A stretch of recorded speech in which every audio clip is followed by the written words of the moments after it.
Yeah, no, it's a very challenging and complex character, and for me, it is a story about a man who went to war when he was 19, and he ended up in the South Pacific in the Second World War, which was one of the most brutal places to end up in. You fought, an enemy that refused to surrender at any point, and you also fought the heat and the tropical nature of it all.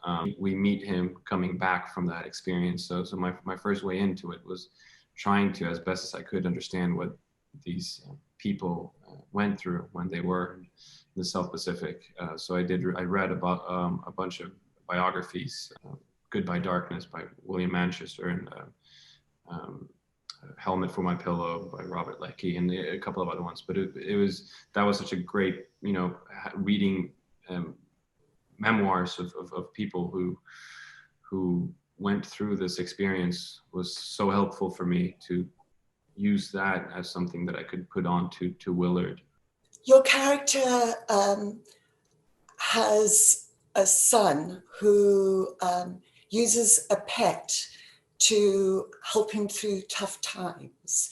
I was wondering, when you were young, did you have a pet that you turned to? Was there something that helped you through the tough times?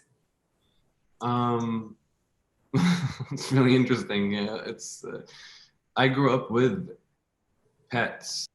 We had a dog when I was very little, and then when I was a teenager, we got cats and a dog.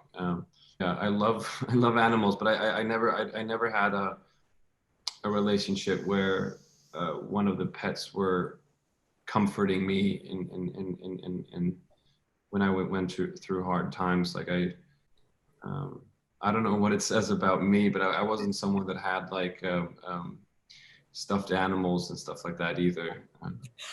You work with two emerging stars, a great cast generally, but I want to limit the conversation to Robert Pattinson and Tom Holland.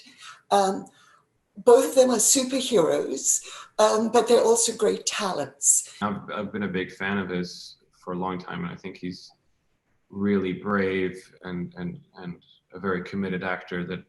He's amazing in the movie, and so I was just kind of we met on set sort of and hung out a little bit, but we never had anything to do with each other. So it was on screen rather. So for me, just watching it, I was like, I'll watch his performance for the first time as well when I watched the movie, and he blew me away.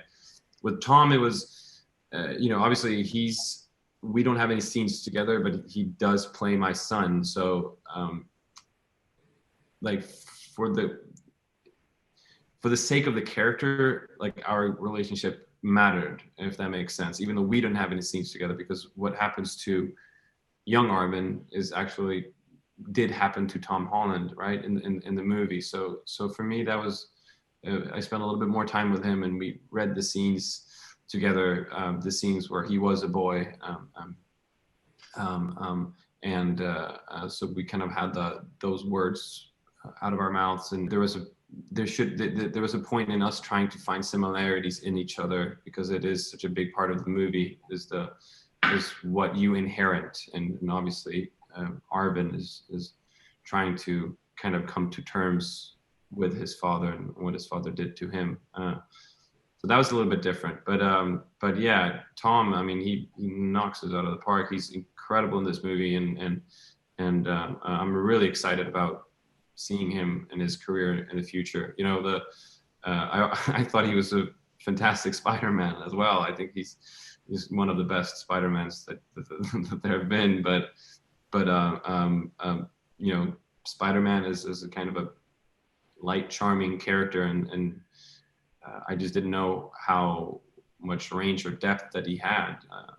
And seeing him in this movie is just like, whoa, he's a hell of a lot more than a superhero actor, that's for sure. I mean, and obviously Robert Pattinson is the same thing. I mean, he's had an incredible career so far, and just like, I don't know, I think that, I guess what the Marvel movies and the superhero movies have been doing really well is that the movies themselves might be silly, but they managed to cast amazing actors, and yeah, it does make the movies a lot better, I think. Well, you are absolutely terrific in this. You take us on an emotional journey that really bases the entire film. So thank you for your time and thank you for your performance. Thank you so much. That's very kind of you. Thank you.